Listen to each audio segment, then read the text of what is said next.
Hello students, कैसे हो सब। आशा करता हूँ कि सभी अच्छे होंगे, स्वस्थ होंगे।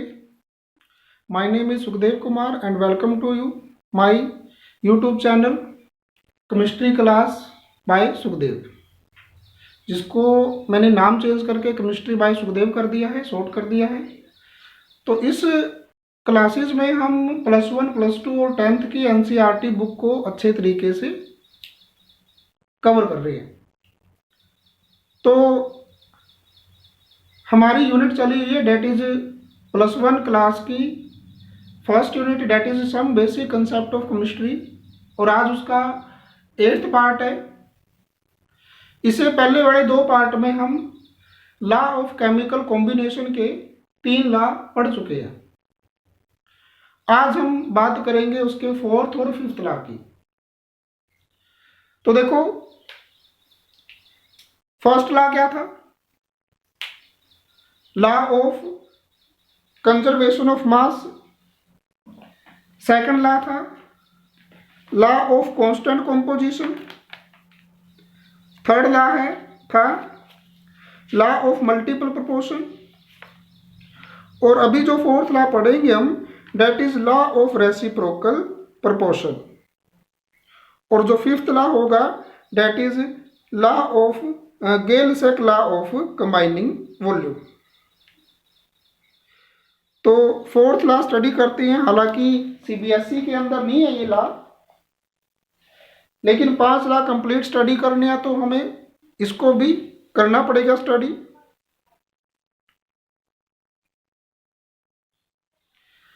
तो 4th लॉ है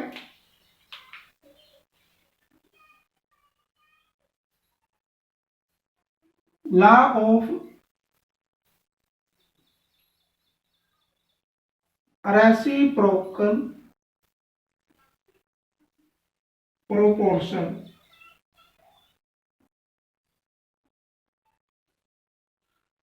देखो, लॉ ऑफ रेसिप्रोकल प्रोपोर्शन में क्या है? प्रोपोर्शन का मीनिंग मैंने बताया था आपको, रेशो। यहां भी हम कुछ रेशो ही फाइंड आउट करेंगे, रेशो का ही मतलब है यहां पे भी। इस लॉ के अकॉर्डिंग क्या है कि जब 2 एलिमेंट सेपरेटली किसी तीसरे एलिमेंट के फिक्स मास के साथ कंबाइन करते हैं। देखो, यहां पे एलिमेंट कितने हुए? 3। इससे पहले वाले लॉ में क्या था कि जब 2 एलिमेंट आपस में कंबाइन करके 2 या 2 से ज्यादा कंपाउंड बनाते हैं, it means law of multiple proportion में एलिमेंट हैं 2। तो ये भी हमें न्यूमेरिकल को समझने में हेल्प करते हैं कि हमें निकालना क्या है। जिस न्यूमेरिकल में 2 एलिमेंट कंबाइन कर रहे होंगे, वहां पे हमें लॉ ऑफ मल्टीपल प्रोपोर्शन को प्रूव करना है। जहां पे जिस न्यूमेरिकल में हमें 3 रिएक्टेंट दे रखे होंगे, 3 एलिमेंट दे रखे होंगे, वहां पे हमें law of reciprocal proportion apply करना है। तो देखो, है क्या ये लॉ कि जब 2 एलिमेंट, मतलब जिस रेशो में 2 एलिमेंट कंबाइन करते हैं सेपरेटली, अलग अलग कंबाइन करेंगे किसी तीसरे एलिमेंट के फिक्स मास के साथ, वो रेशो या तो सेम होगी या मल्टीपल में होगी। किस रेशो के? जिस रेशो में वो 2 एलिमेंट आपस में कंबाइन करेंगे। 20% आपकी हेल्प करेगी डेफिनेशन और 80% हेल्प करेगा आपकी एग्जाम्पल से आपको सारा ही समझ में आ जाएगा। तो देखो, पहले हम इसको डिफाइन करते हैं, डेफिनेशन लिखते हैं। The ratio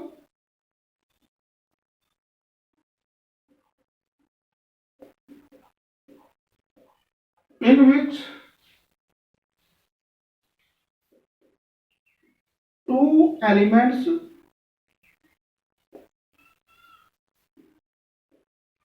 combine with the fixed mass of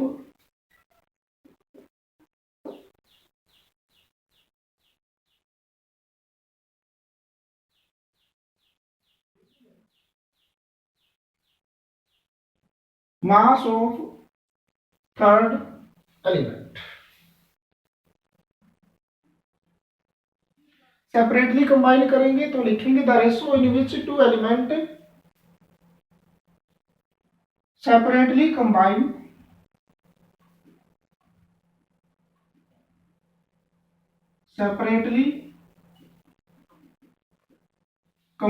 with the fixed mass of third element, वो रेशो इज आइदर सेम, या तो सेम होगी और इन ए सिंपल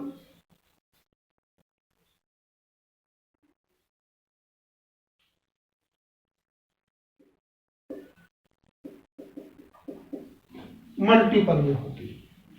या तो वो रेशो सेम होगी या फिर वो सिंपल मल्टीपल में होगी, सिंपल होल नंबर मल्टीपल में होगी।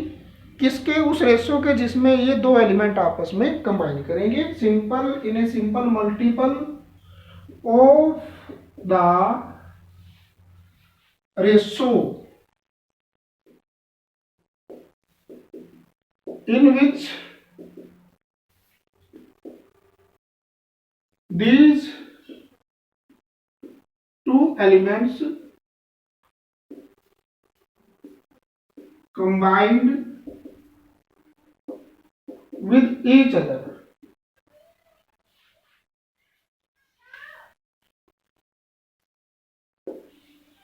तो एग्जांपल समझते हैं। दो एलिमेंट ले लेते हैं, दो एलिमेंट ले लिए हमने। सपोज करो कार्बन और सल्फर, और ये तीसरे एलिमेंट के साथ कंबाइन कर रहे हैं, वो ले लिया हमने ऑक्सीजन। कार्बन ऑक्सीजन के साथ कंबाइन करके बना रहा है कार्बन डाइऑक्साइड। सल्फर ऑक्सीजन के साथ कंबाइन करके बना रहा है सल्फर डाइऑक्साइड। हमें इन दोनों की मास रेशो लेनी है। वो मास रेशो इन दोनों के मिलने से जो कंपाउंड बनेगा उसकी मास रेशो के या तो इक्वल आनी चाहिए या मल्टीपल में आनी चाहिए, सिंपल होल नंबर मल्टीपल में। तो ये दोनों आपस में मिलके क्या बनाएंगे? Carbon disulphide CH2। तो देखो यहां पे कार्बन ऑक्सीजन की रेशो क्या है? कार्बन का मास होता है 12, सल्फर का मास होता है 32 और ऑक्सीजन का मास होता है 16। ये एक एटम का मास है। तो यहां पे कार्बन का मास 12 रेशो ऑक्सीजन का मास, एक ऑक्सीजन का 16 है तो दो का कितना हो जाएगा? 32।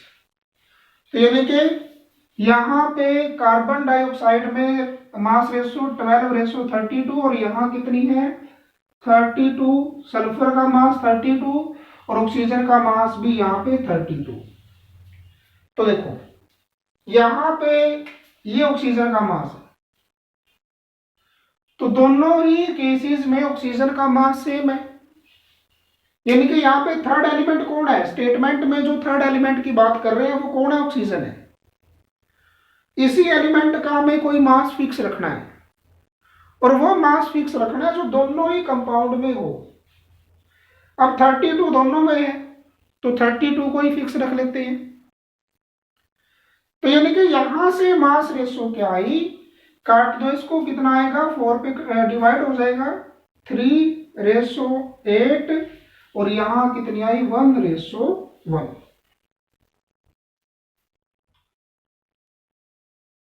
तो यानी कि mass ratio of CO2 and sulphur dioxide, mass ratio of CO2 and sulphur dioxide कितनी आई? 3/8 तो कार्बन डाइऑक्साइड की और 1/1 किसकी? सल्फर डाइऑक्साइड की। तो यहां से इसको सॉल्व करेंगे तो आंसर आएगा 3:8। 8 उधर चला जाएगा, 1 इधर आ जाएगा, मतलब क्रॉस मल्टीप्लीकेशन कर दी तो ये 3:8 आ गया। तो ये 3:8 जो है कार्बन डाइसल्फाइड की मास रेशो के या तो इक्वल आना चाहिए या मल्टीपल में आना चाहिए। तो इन CH2 में देखो कार्बन का मास कितना 12 और सल्फर का कितना आएगा 32 दूनी 64। सल्फर का मास 32, 32 जा 64। तो काट दो इसको 3:16।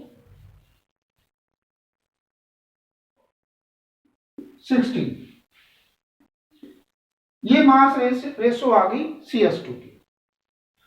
तो देखो मास रेशो CH2 की कितनी आई डबल आई। मतलब डबल क्या देखो ये 8 और यहां क्या 16। तो यानी कि अगर मैं इस मास रेशो को इस मास रेशो से डिवाइड करूं यानी कि mass ratio of CO2 and SO2 divide by या फिर इसकी रेशो ले लेते हैं mass ratio of carbon disulphide.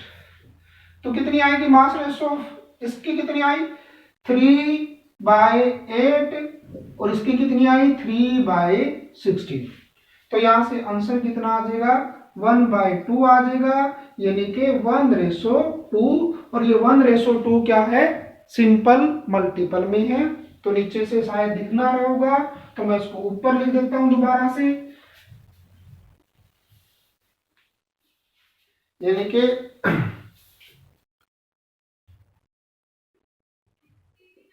Mass ratio of CO2 and SO2 ratio ले लिए किसके साथ मास रेशो ऑफ CH2।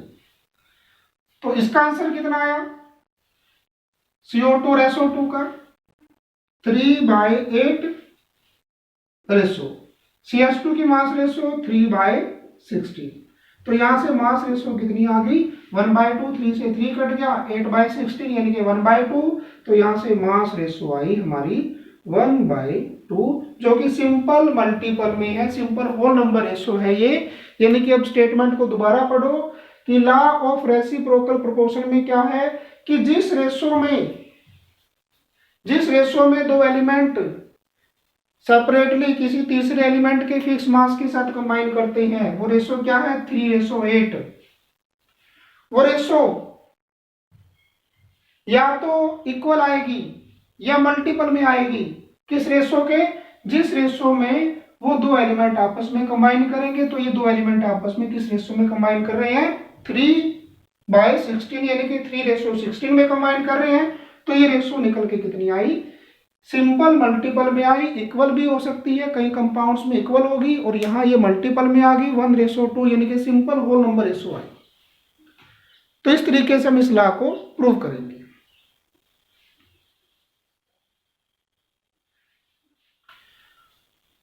पांचवा लॉ पढ़ते हैं।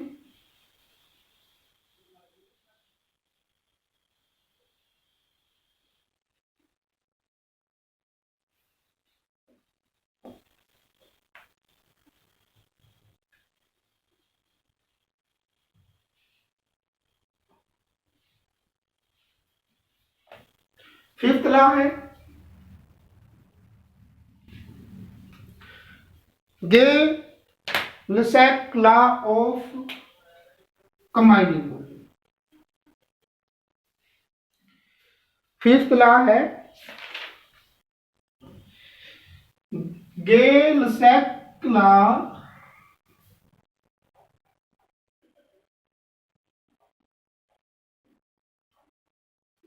ऑफ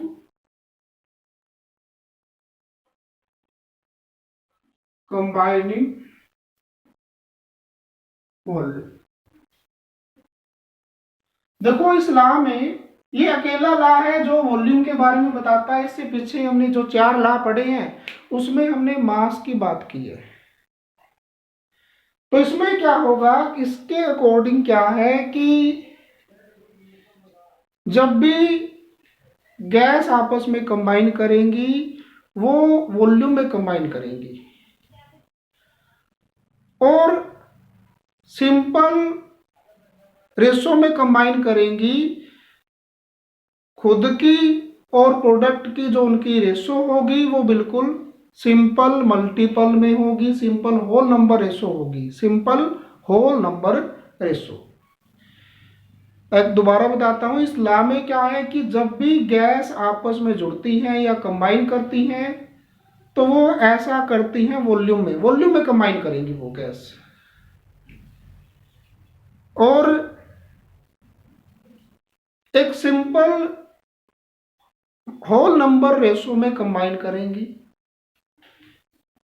खुद की रेशो और प्रोडक्ट की जो वॉल्यूम की रेशो आती है उनकी, वो सिंपल होल नंबर रेशो होगी। चलो इसको डिफाइन करते हैं।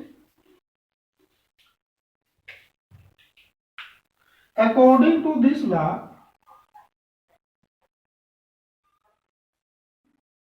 अकॉर्डिंग टू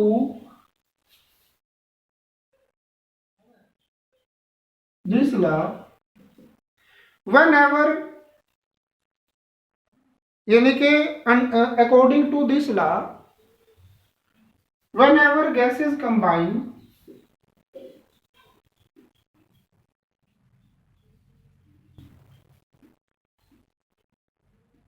जब भी गैस कंबाइन करेंगी, they do so in volume, they do so in volume, volume में कंबाइन करेंगे, and bear a simple whole number ratio, and bear a simple whole number ratio with each other,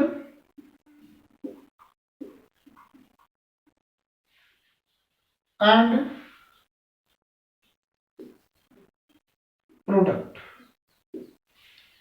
तो product भी हमारा क्या होना चाहिए, gaseous phase का।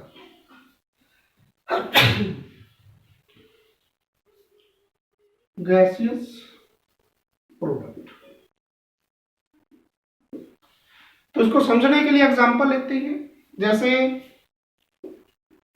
Hydrogen gas और क्लोरीन गैस आपस में कंबाइन करके HCl गैस बना रही है। रिएक्शन को बैलेंस करने के लिए HCl के आगे 2 लगा दिया। तो देखो यहां पे हाइड्रोजन का कितना वॉल्यूम है, 1, क्योंकि कोफिशिएंट 1 है। क्लोरीन का भी 1 वॉल्यूम है और HCl का के 2 वॉल्यूम है। तो यानी कि जो ये रेशो आई वो देखो क्या है, 1:1:2। बिल्कुल simple whole number multiple ratio है, सिंपल रेशो है बिल्कुल ये 1:1:2, मतलब रिएक्टेंट की और प्रोडक्ट के साथ रेशो क्या है, बिल्कुल सिंपल में है। तो यानी कि गैसेस जब भी आपस में कंबाइन करेंगी वॉल्यूम में कंबाइन करेंगी और हमेशा एक सिंपल होल नंबर रेशो लेके आएंगी एक दूसरे के साथ और प्रोडक्ट के साथ, अगर प्रोडक्ट भी हमारा क्या है, गैस है। तो यानी कि अगर इसको इसका 10 ml लें तो वो क्लोरीन के कितने ml के साथ कंबाइन करेगा, 10 के साथ, क्योंकि इसका भी वॉल्यूम क्या है, 1 है। और HCl का वॉल्यूम कितना बनेगा, देखो यहाँ 1 में 10 है तो 2 में कितना हो जाएगा, 20, तो 20 ml बना इसका। तो इस तरीके से हम इस लॉ को प्रूव कर सकते हैं।